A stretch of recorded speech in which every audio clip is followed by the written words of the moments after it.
WNUR-FM News for our sponsor, The General, for professional building work. It's 8:30. Good morning, I'm Belinda De Lasheras with Hunter News. The New South Wales Supreme Court is preparing to deliver its verdict on the legality of Newcastle's imminent heavy rail truncation today, following revelations the Hunter Development Corporation is preparing for a compulsory acquisition of the corridor. The move has been described as a gross circumnavigation of the state's Act of Parliament laws, which aren't expected to cover the company's takeover. It comes as the Baird government's legal experts claim the HDC won't be bound by the Act, as the corporation doesn't fall within its definition of a rail infrastructure owner. The arrangement means overhead wiring, boom gates and additional rail infrastructure will now be transferred to the company ahead of the Boxing Day truncation.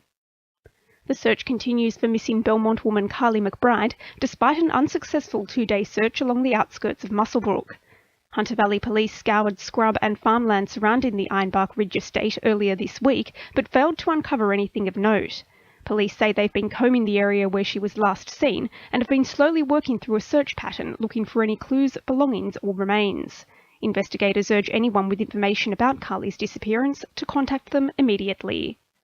A Hunter water investigation is underway into Trans-Pacific's acquisition of thousands of litres of liquid wastewater from the Santos coal seam gas project in the state's far west. Environmental Protection Authority documents have revealed the company received 50,000 litres of drilling fluid from the project in 2013 before transporting the contents to its Kooragang Island base for treatment. Trans-Pacific insist they haven't breached sewer discharge requirements, despite having previously been charged for a similar offence. Hunter residents are being reminded to update their bushfire survival plans in time for tomorrow's Christmas rush. The Rural Fire Service is advising residents of all ages to educate themselves on the dangers of bushfires over the holiday period and adopt a range of risk aversion strategies. They include remaining aware and alert when barbecuing, monitoring highly flammable Christmas decorations, and reviewing household bushfire evacuation plans. Community Safety Officer Bert Pippin says having a comprehensive plan in place could help save a life. If you haven't done one now, certainly now's the time to revisit that and make sure that you have a bushfire survival plan. And, if you've got any campfires away camping and that, make sure that they're out before they leave the scene to make sure that nothing can get away. Newcastle's seafood co-ops are dealing with their busiest day of the year today, opening their doors for the last day of trading before Christmas this morning. Long lines are expected for tiger prawns, oysters, salmon and lobsters. The co-ops say they expect to sell 6 tonnes of prawns this year, with half the amount expected to sell today. Exclusion zones are currently being set up along the water at Nelson Bay and Lake Macquarie in a bid to help Hunter boaters prevent tragedy during next week's New Year's Eve fireworks celebrations. Boaters will be prevented from entering within a 300-metre radius of the Nelson Bay showcase, while Wanji revellers won't be allowed within a 150-metre parameter of festivities in Lake Macquarie.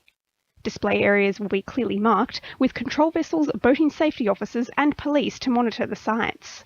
David Naidu from Roads and Maritime Services says safety is a top priority and will help ensure revellers don't spend New Year in a hospital bed. My key message would be to reiterate that anyone in a boat, particularly vessels smaller than 4.8 metres, should be wearing a life jacket. Obviously, if you're drinking, have fun, stay on board and enjoy the fireworks. Now with sport, Annabelle Regan.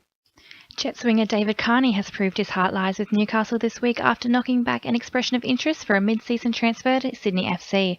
Carney says despite the team not having a great start to the season, he's happy at Newcastle and wants to stay and give everything for the boys.